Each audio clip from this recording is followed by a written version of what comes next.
दोस्तों जय श्री राम, जय श्री बालाजी महाराज। दोस्तों कैसे हो आप सब। आशा करते हैं कि आप सब जो हैं सुरक्षित हैं, स्वस्थ हैं और बाबा की असीम कृपा सब पर बनी हुई है। तो दोस्तों जैसा कि आप सबको पता है कि हमारा जो है हर रोज़ आपके लिए वीडियो लाने का काम रहता है। और आपका काम क्या रहता है दोस्तों, लाइक करें, शेयर करें, कमेंट करें और चैनल को सब्सक्राइब करना भी ना भूलें। साथ में बेल आइकन है उसको प्रेस करें ताकि आने वाली हर एक वीडियो की नोटिफिकेशन सबसे पहले आप तक पहुँच जाए। और जो है दोस्तों आज की जो हमारी वीडियो है वो बहुत ही ज़्यादा इंटरेस्टिंग है उन लोगों के लिए जिन लोगों के हाथों की लकीरों में भाग्यशाली बनना नहीं लिखा हुआ है, या जो लोग जो है अपने भाग्य को उज्जवल बनाना चाहते हो, जो चाहते हैं कि भाग्यशाली हम किस तरह से बने। गुरुजी के माध्यम से आपको कुछ ऐसे सटीक उपाय बता दिए जाएंगे जिन उपायों को अगर आप कंटिन्यू करते हो दोस्तों तो आप जो है अपने भाग्य को चमका सकते हो। तो चलिए दोस्तों शुरू करते हैं आज की वीडियो। जय श्री राम जी। जय श्री राम, जय श्री बालाजी महाराज। बाबा के प्यारे प्यारे भक्तों, आप सबका कल्याण हो और श्री बालाजी महाराज की असीम कृपा आपके परिवार पर बरसती रहे। आज मैं आपको बताऊंगा कुछ भाग्यशाली होने वाले टोटके। ये टोटके हमारे खुद के आजमाए हुए टोटके हैं। हमने तकरीबन 12 साल से इन टोटकों को करवा रहे हैं। तो इन्होंने कहा कि अगर कुछ चीज़ का जो ज्ञान है अगर अपने तक सीमित रहेगा तो वो बंद रहेगा, अगर उन्हें खोल दिया जाएगा तो कहीं ना कहीं वो ज्ञान ज़्यादा उज्जवल होगा। तो मैं जो इतने भी टोटके करवाता हूँ जन कल्याण कार्य हेतु करवाता हूँ, ताकि जितने भी लोग अभाग्यशाली लोग हैं वो भाग्यशाली हो सके। कहते कि जामिए जामिए जामिए जामिए भाग्यवान, भाग्यवान के घर पर खड़े कई गुणवान।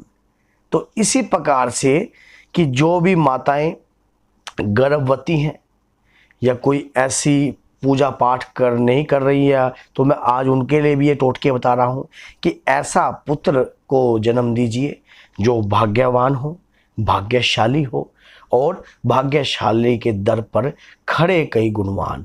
तो इसी प्रकार से उनके दर पर कहीं ना कहीं बहुत सारे गुणवान आपने देखे होंगे। तो कई बार ऐसा होता है कि ये जो हमें फिल्मों के माध्यम से भी इस प्रकार का बहुत ज़्यादा हमें देखने को मिलता है। एक छोटी सी कहानी पे मैं आपको बताता हूँ कि एक घर के अंदर 3 भाई थे। एक घर में 3 भाई थे। उन 3 भाइयों के अंदर एक भाई जो था अपाइज था। अपाइज एक भाई अपाइज था जो चलता नहीं था और अधिकतर वो घर में रहता। देखिए मेरी कहानी को गौर से सुनना, क्योंकि हमारा मकसद होता है आप तक लगातार ज्ञानवर्धक वीडियो देना और इनका भी पूर्ण प्रयास होता है कि अधिक से अधिक ज्ञानवर्धक वीडियो आप तक पहुंचा सके। तो उनका क्या कार्य था कि वो कुछ नहीं करते थे, घर में अकेले ही रहते थे और उनको जो 2 भाई थे वो खाना देते थे। जब वो तीनों कुंवारे थे तब बहुत गूढ़ प्रेम था उनके अंदर। ऐसा प्रेम था। कोई भी लेडीज मेरी बात को बुरा ना माने, क्योंकि कोई एक व्यक्ति तब पे ये बात नहीं है। ये समस्त जो भी 5 उंगलियां जैसे भगवान ने एक जैसी नहीं बनाई, तो उसी प्रकार से एक लेडीज पे ये बात नहीं है। तो उन तीनों भाइयों में अचानक 2 भाइयों की शादी हो गई और जो अपाइज था उसकी शादी नहीं हुई। तो जब तक वो ऐसे थे कि तीनों की वो 2 मेहनत करते थे, वो घर का कार्य संभालता था, तो वो चढ़ती कला में थे, पूरे चमक गए। मान लो उनकी कोठियां बंगलियां सब कुछ खड़े हो गया। लेकिन जैसा ही क्या हुआ कि घर के अंदर दोनों का विवाह हुआ, उनके बच्चे बड़े हो गए, तो अब इन 2 भाइयों के मन में ऐसा कोई क्वेश्चन नहीं था, लेकिन कहीं ना कहीं से एक क्वेश्चन उत्पन्न होने लगा। ये उत्पन्न होने लगा तो मैं बोल के कुछ नहीं बताना चाहता अपने मुख से, आप खुद समझदार हो। तो कहीं ना कहीं वो उत्पन्न होने लगा तो वो भाई अब चुभने लगा। माँ बाप चल गए, जमीन जायदाद पर पूर्ण बन गई, तो भाई ना तो कुछ मांग रहा था, 2 रोटी मांग रहा था सिर्फ। तो अचानक ही क्या हुआ, उस भाई को जो उस घर का नौकर था, एक ड्राइवर, तो वो क्या करता था, उसको वो मान लो उसको काफी कहता था भाई तू कुछ करता नहीं है, तेरी टांग खराब है, मान लो तेरा दिमाग तो खराब नहीं है ना, तू कुछ कमा तो सकता ही है। अब वो चुभने लग गया उनको। क्योंकि चुभने लगा, धीरे धीरे वो चुभने लग गया। तो अब वो कहता है भैया कि तो काम कीजिए, तू अपना कुछ जब तक कुछ करेगा नहीं तब तक हमारे घर में नहीं रह सकता। धीरे धीरे ऐसे बयान होने लगे।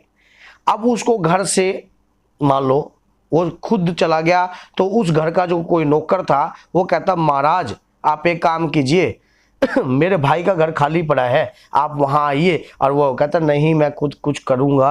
कहता नहीं नहीं नहीं आप जाइए। अब वो अधेड़ उम्र हो गई, 45 प्लस हो गया था, कवारा था, तो वही चला गया भाई, चला गया। जिस नौकर ने उसको अपने घर में शरण दी, धीरे धीरे उस नौकर के भाग्य बदल गए, उस नौकर के भाग्य बदल गए। वो धीरे धीरे धीरे धीरे धीरे धीरे अमीर होने लगा। एक नौकर की किस्मत बदलने लगी। तो जो भाई थे वो धीरे धीरे धीरे धीरे धीरे धीरे डाउन होने लगे। डाउन होने लगे तो अचानक ये बात जब पूछी कि ऐसा क्यों हुआ, ऐसा कार्य क्यों हुआ, वो किसी के पास गए तो उन्होंने कहा कि भाई आपके घर में से कोई बहुमूल्य चीज थी, किसी ने बहुत अच्छे कर्म कर रखे थे पिछले जन्मों में, और वो चीज आपके घर में अब नहीं है।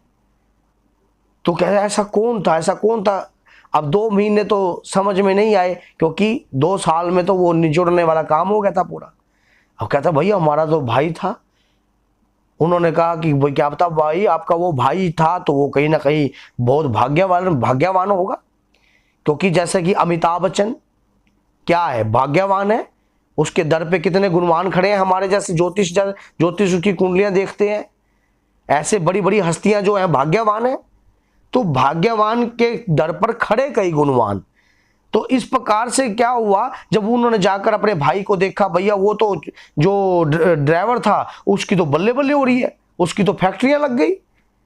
तब जब उसने अपने भाइयों को मनाया। तो इस प्रकार से आप सोचिए कि कभी भी अपने आप के घर में हम किसी न किसी व्यक्ति के भाग्य का खा रहे होते हैं। जब एक बार घर के अंदर हमारे कहीं ना कहीं, जो मैं आज आपको ना ये बताऊंगा कि टोटके आपको भाग्यशाली कैसे बनना है, कैसे कैसे कैसे कार्य करना है। जैसे किसी के ऊपर बहुत ज्यादा कर्ज भी हो जाता है या बहुत ज्यादा मानसिक तौर पे परेशानियां रहती हैं, तो हम भाग्यशाली बनने के टोटके कैसे करने हैं, हमने कैसे हम अपने भाग्य को चमकाएं। हाथों की लकीरों में मान लो पैतृक संपत्ति नहीं है, या हाथों की लकीरों के अंदर कहीं ऐसी संपत्ति नहीं है, या ऐसा कोई काम धंधा जो है वो हाथों की लकीरों में नहीं खड़ता, या कोई ऐसा धन है जो हमारे तक नहीं पहुंचता, तो हम अपने आप को कैसे चमकाएं। तो आपको इस प्रकार चमकाने के लिए जो मैं टोटके बताऊंगा वो सिद्ध टोटके हैं, लगातार हम करवाते हैं और बाबा की असीम कृपा है, क्योंकि हम जो भी कोई कार्य करते हैं श्री बालाजी महाराज को साक्षी मानकर करते हैं, उनकी चरणों को मानकर करते हैं, ताकि बाबा ये काम तो हो रहा है लेकिन आपकी आशीर्वाद के बगैर हम हस्ताक्षर नहीं मानते। तो अब मैं आपको जो टोटके बता रहा हूं, ये कहानी तो सिर्फ मैंने बताई। अगर ये कहानी मैं पूर्ण रूप से आगे बहुत सी कहानियां ऐसी हैं, बहुत से एग्जाम्पल ऐसे हैं जो आगे हम बता सकते हैं आपको। लेकिन भाग्यवान बनने के लिए अगर हमने हमारे कर्मों के अनुसार पाप कर रखे हैं पिछले जन्म में, और कहीं ना कहीं हमारे पास ऐसी गुड़ संपत्ति नहीं बन पा रही या ऐसा कोई कार्य नहीं हो पा रहा, तो अपने भाग्य को कैसे चमका सकते हैं। हमारा ये वीडियो बनाने का आज का जो टॉपिक है इनका यही है कि भाग्य को कैसे चमकाना है। क्योंकि कई लोग कहते हैं जी इतना कार्य करते हैं, इतने टोटके देते हैं, अब सूर्य को जल दे रहे हैं या और भी कार्य कर रहे हैं अपने ग्रहों को भी चमकाने के लिए। तो आप कुछ ऐसे सिद्ध टोटके बताइए कि भाग्यशाली किस प्रकार हम बन सकते हैं, भाग्यवान हम कैसे बन सकते हैं। तो मैं आज आपको जो टोटका बता रहा हूं ये गुप्त टोटके हैं। आपने जब करने हैं तो गुप्त कार्य रूप से करने हैं, और कैसे करने हैं मैं आपको बताता हूं। ये टोटका आपने जैसे कि साल के 4 महीने हैं, 4 महीने में एक बार करना है, 1 साल के अंदर अंदर, 1 साल के अंदर आपने एक जटा वाला नारियल लेना है। एक जटा वाला नारियल, उसको आपने छील लेना है। छीलने के बाद आपने रात्रि को उस नारियल को अपने सिराने रखना है, तकरीबन 7 रात्रि। उसका गोला निकालना है अंदर से, पूरा नारियल तोड़ना नहीं है, पूरा नारियल जो मैंने छीलने वाला नारियल तोड़ना नहीं होता, वो पूर्ण रूप से वो है। उसको रात को अपने सिराने रखना है, एक जल के लोटे पर रखकर अब उसमें आपने जल के लोटे पर रखकर रात्रि को रखना है अपने सिराने। अगर उसमें आपने देखना है कि कहीं ना कहीं आपको अगर कोई स्वप्न आते हैं, जैसे कि आपके कोई पिछले जन्म के या कोई ऐसे पाप कोई नजर आ रहे हैं आपको 7 दिन के अंदर अंदर, आपके 7 दिन के अंदर अंदर कोई ऐसे पाप नजर आ रहे हो जो आपने कभी कोई ऐसा पाप किया हो, वो अपने आप ही बार बार आपको स्वप्न में ऐसा महसूस हो रहा हो या कुछ भी हो, तो आप हमारे से भी कांटेक्ट कर कर पूछ सकते हो कि ऐसा हमने वो नारियल रखने के बाद हमारे ऐसा महसूस किया और ये इस प्रकार के पाप हमारे सामने आ रहे हैं। तो उन पापों को हम पुण्य में बदलने का आपको रास्ता बताएंगे। तो वैसे तो ये कार्यक्रम पुण्य में बदलने का ही है। तो इसी प्रकार से क्या होता है कि जब ये आपने इस प्रकार का कार्य कर लिया तो आपने क्या करना है, अब उस नारियल के अंदर एक उंगली, एक तर्जनी उंगली के बराबर छेद करना है। उसमें से जल नहीं निकालना आपने, तकरीबन उसमें छेद कर देना। उसकी आंखें नहीं फोड़नी है, साइड में से छेद कर देना। और काजू आपने कम से कम 27 काजू लेने, 27 काजू, 27 बादाम, और तकरीबन उनका चूड़ा बना लेना है, बिल्कुल बारीक पाउडर चूड़ा बना लेना है। और इतना आपने बुरा, जब वो पूरा बिल्कुल बारीक पाउडर बन जाएगा, उसमें देसी खांड उसमें मिक्स करके, और आपने गाय का देसी घी लेना है आपने, तकरीबन 3-4 चम्मच, जैसे वो तर जाए, एक पूरा मानो एक लेप टाइप बन जाए। अब आपने क्या करना है, जो उसका पानी है, जो उसके अंदर जो पानी निकला है उसको निकाल लेना बाहर। 7 दिन के अंदर नहीं निकालना, वो 7वें दिन के बाद वो पानी निकाल लेना है। उस पानी को आपने अपने कारोबार पे, अपने घर की छत पर, और उसका खुद भी सेवन करना है।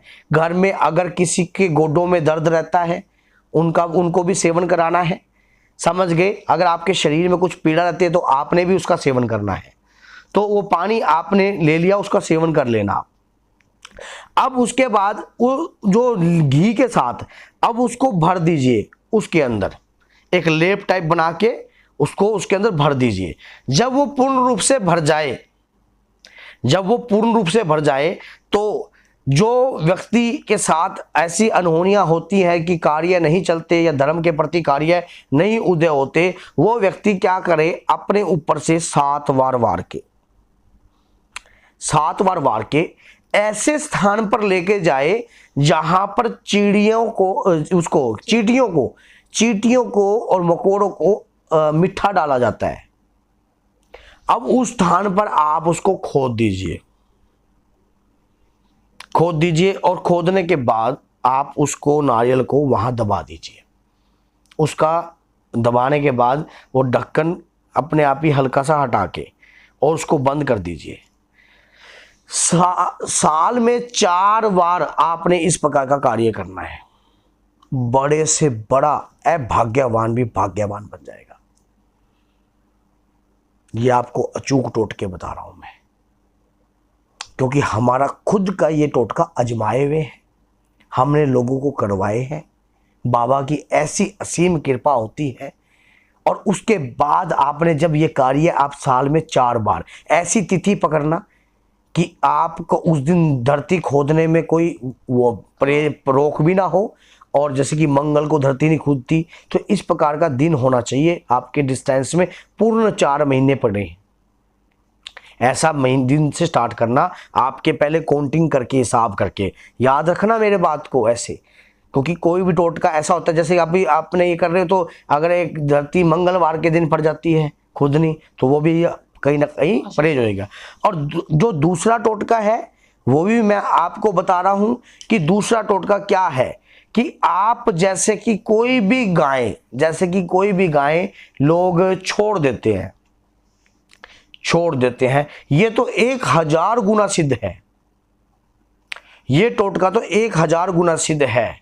जैसे कि किसी ने गाय यूज करी और छोड़ दी, जब वो बूढ़ी हो गई, तो आपका परिवार एक ऐसा स्थान खरीदे और उस गाय की सेवा करे, बड़े से बड़ा पाप भी पुण्य में बदल जाता है। आपको दूध की लालसा नहीं होनी चाहिए, सिर्फ उस गाय की सेवा होनी चाहिए। ऐसी 2 गायें, 3 गायें, 4 गायें, जितनी अपनी हैसियत के हिसाब से आप संभाल सकते हो। जैसे कई गायें आप देखते हो ऐसी कि वो बूढ़ी हो रही हैं, उनकी हड्डियां तक दिख रही होती हैं, तो उनको लाचार नहीं छोड़ना। देखो, जिसने छोड़ दिया उसने अपना कर्म बो दिया, अब अपना कर्म आपने अपने आप को भाग्यवान बना लिया। गाय के अंदर 33 कोटि देवी देवताओं का वास होता है। पूर्ण रूप से आपके ऊपर भाग्य बरकरार रहेगा। अगर कहते ना कि हाथ की लकीरें नहीं है बाबा, इस हाथों में लकीरें नहीं है, लेकिन तेरी सेवा से, तेरी जो सेवा दी है तूने, उससे लकीरें पैदा हो गई।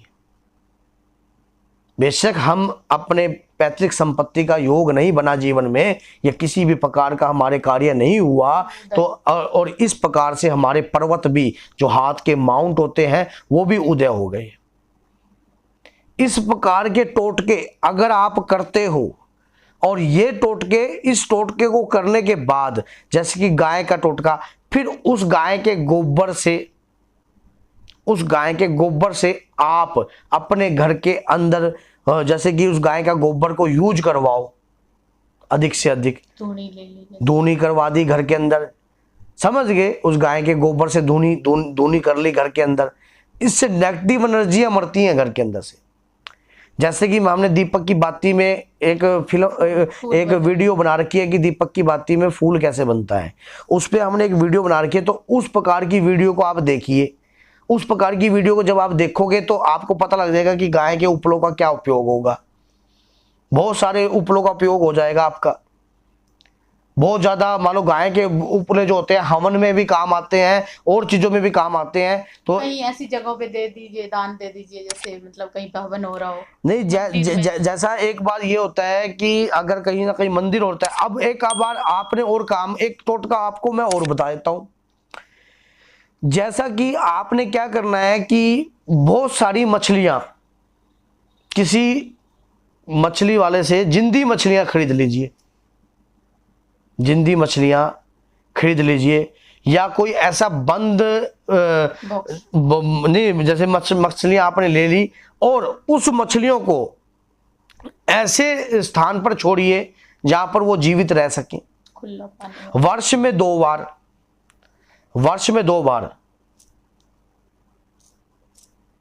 2 बार इस प्रकार का कार्य कीजिए।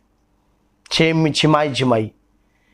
ये जो टोटके मैंने बताए हैं, बहुत ही बढ़िया टोटके हैं भैया, बहुत ही बढ़िया। ये नहीं कि मैं वो टोटके नहीं बताऊंगा आपको मैं कि मत्स्या आ गई, आप गाय को चारा दे जाइए। नहीं, रोटी तो आप रोज खाते हो।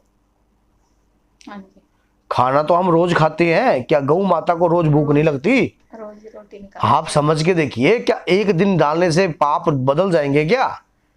ये भाग्य उदय करने के टोटके मैंने आपको बताए हैं कि इस प्रकार से आप अपने आप को भाग्यवान बना सकते हो। प्रभु की शरण में रहकर, बाबा को मानकर आप इस प्रकार से उन जीवों की मानो सेवा कीजिए और देखिए।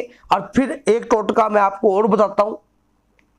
आप अपने खाने में एक हिस्सा, अपने खाने का एक हिस्सा दान कीजिए, अपनी कमाई का भी एक हिस्सा दान कीजिए। जैसे कि अगर आप खाना खा रहे हो तो सबसे पहले आपको रोटी निकाल देनी चाहिए, गऊ की प्रथम रोटी अपने खाने से पूर्ण ग्रहण करके आपने क्या करना है, अपना भोजन लिया, पूरी की पूरी रोटी गऊ की निकाल लीजिए। और अपने घर की पत्नी को भी कहिए कि एक रोटी गऊ की आपके घर में जरूर निकले, और या 2 रोटी निकाल सकती है तो 2 रोटी निकालिए, और कौवे के नाम की भी रोटी निकालिए, और कुत्ते के नाम की भी रोटी निकालिए। भैया, इंसान का कर्म गिना जाता है, कर्म इंसान का होता है। ये बात आज सुन लेना, मेरी बात किसी को चाहे बुरी लगे चाहे कुछ भी लगे, कर्म इंसान का है, जीव का कर्म नहीं है। जितनी हम जीवों की सेवा कर सकते हैं, ये भी भगवान के बनाए हुए हैं, इंसान को बुद्धि दी है, उस प्रकार का कार्य कर कर इनको। अब मैं आपको कह दूं, आप एक काम कीजिए, जाकर नदी में कोड़ी डाल दीजिए, कोड़ी, उससे क्या मछली खाएगी उसको? आप सोचो। जिसके जीव के शरीर में जाएगा उसके अंदर से आत्मा तृप्त होगी।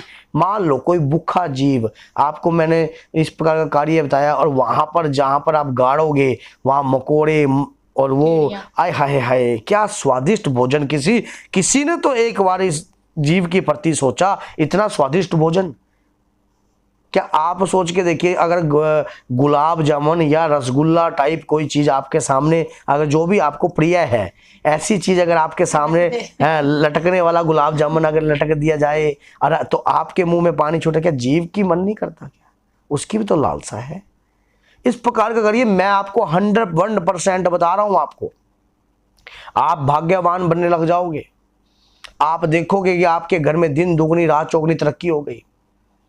और उसी प्रकार से अपना जो दशांश निकाल रहे हो ऐसी जगह लगाइए जहां जन कल्याण हो, जैसे कि गौशाला, स्वयं जाइए, वृद्धाश्रम में जाइए, जहां बूढ़े माँ बाप हैं वहां जाइए, किसी बुजुर्ग है वहां जाइए।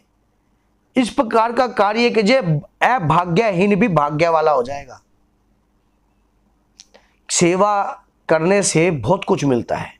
एक इंसान का नैतिक कर्तव्य है और जन्म से अधिकार है जीव की सेवा करना।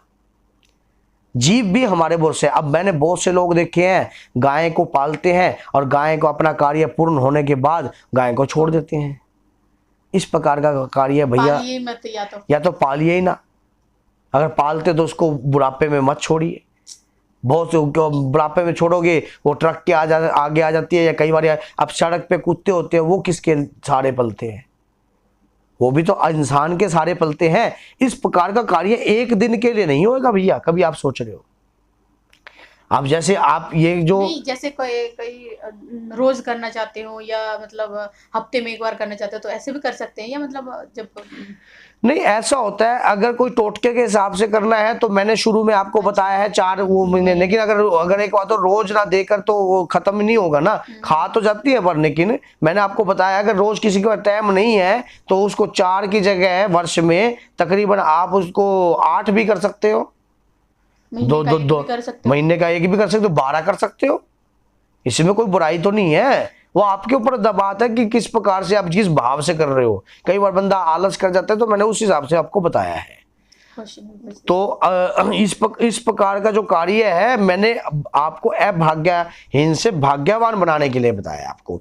और भाग्यवान बनने के बाद उसके बाद मेरे कहने की जरूरत नहीं पड़ेगी आपको, मेरे कहने की जरूरत नहीं पड़ेगी। आपको खुद आपके जीवन के अंदर बदलाव आ जाएगा। अपने जीवन में अपने आप ही बदलाव आपको खुद लगेगा, आपको महसूस होएगा, आपको खुद महसूस होगा कि ये तो मेरे साथ बहुत ही अच्छा कार्य हो रहा है। समझ गए? तो इस प्रकार का कार्य कीजिए, और इस प्रकार का कार्य करने के बाद मैं आपको बताऊंगा कि आगे और भी आपके लिए अच्छी से अच्छी वीडियो बनाने की पूर्ण प्रयास करूंगा। और अगर आप कमेंट कर सकते हो, अगर किसी भी टॉपिक पे अगर कोई बात स्लिप हो जाती है या वीडियो बनाते समय हमारे से छूट जाती है तो आप वीडियो में बता सकते हो हमारे को नीचे कमेंट करके कि गुरुजी इस प्रकार का मुझे जवाब चाहिए। और हमारा ये नंबर है व्हाट्सएप पे गया है। व्हाट्सएप पे आप पहले अपना नाम लिखिए। अब मैंने बहुत से लोगों को ऐसा देखा है उन्होंने वॉइस रिकॉर्डिंग कर डाल दी, लिखने की बजाय। तो वॉइस रिकॉर्डिंग कितनी अच्छी लगती है, देखिए सुनने के बाद। हाँ जी, मैं सुनता जरूर हूँ सबकी।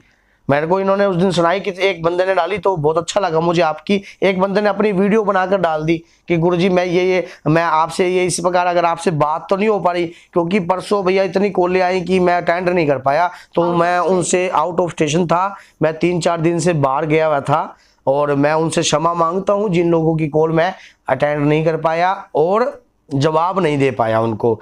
तो वो व्यक्ति, आप अपनी कोई भी समस्या होती है वॉइस रिकॉर्डिंग कर छोड़ दीजिए और वीडियो बनाकर छोड़ दीजिए। वो जरूर अपनी वीडियो बनाकर खुद की उसने बंदे ने छोड़ी, मुझे बहुत अच्छा लगा, मैंने सुनी, बड़े गौर से सुनी। अब मान लो बंदा बोल रहा है जो कुछ बता रहा है तो बहुत अच्छा है। कई लोग ऐसे होते हैं कि लिखने में मिस्टेक कर देते हैं, तो कई हमारे बात समझ में नहीं आती, वॉइस रिकॉर्डिंग में बोल दीजिए कि गुरुजी जय श्री राम, मैं ये बात ऐसी प्रकार की है और आपको ये बताना चाहता हूँ, ये दर्शाना चाहता हूँ। कई बार कोई व्यक्ति मुझे कॉल मिला रहा है, तो वो कॉल मिलाते हुए number waiting waiting waiting waiting waiting, अब वो 2 घंटे से वेटिंग वेटिंग चल रही है, क्योंकि एक आदमी 10 15 20 मिनट की संतुष्टि मांगता है। तो इसी प्रकार से अगर आपको किसी प्रकार रहती है तो आप वॉइस मैसेज छोड़िए, आपके वॉइस मैसेज का जरूर रिप्लाई मिलेगा आपको। अभी तक हमने सभी का रिप्लाई किया है, तो इस प्रकार की हमने जो भी आपको बताया है बड़ा गूढ़ रहस्य के बारे में बताया है आपको। तो इसी प्रकार मैं आपसे एक सवाल पूछता हूं, आप चाहते तो पूछूं। अब बहुत से लोगों का पितरों पे वीडियो बनाइए, मैं बनाऊंगा, आपकी यस आई है, बहुत से लोगों की वीडियो की भी यस आई है कि पितरों की वीडियो बनाइए जी, तो मैं जरूर बनाऊंगा पितरों पे वीडियो भी आपके लिए। आगे पितर अब गुरु पूर्णिमा आ रही है 24 तारीख को, तो उनके लिए उस वीडियो को भी मैं पूर्ण बताऊंगा कि आपको मान लो किस प्रकार का अपने गुरु का चयन करना चाहिए, गुरु किसको बनाना चाहिए, और गुरु बनाने से क्या क्या बेनिफिट होते हैं और क्या क्या आपको हित होता है। तो इस प्रकार का मैं आपको बताता रहूंगा। और मैं यही बात आपको ये कह रहा हूं कि जो प्रभु श्री राम के कुल गुरु कौन थे, प्रभु श्री राम के कुल गुरु जिनसे वो राय लेते थे हर वक्त, राजा जो प्रभु श्री राम के कुल गुरु कौन थे, इसका जवाब आप मुझे दीजिए, कहीं से देख के मत देना। अगर खुद को पता है तो आप जरूर देना, अब मेरे मुंह से ना निकल जाए बस यही बात। तो भैया जय श्री राम, जय श्री बालाजी महाराज। बालाजी महाराज आपके परिवार की रक्षा करें। मैंने आपको अभाग्यहीन से भाग्यशाली बनाने के कुछ अचूक टोटके बताए हैं। जय श्री राम।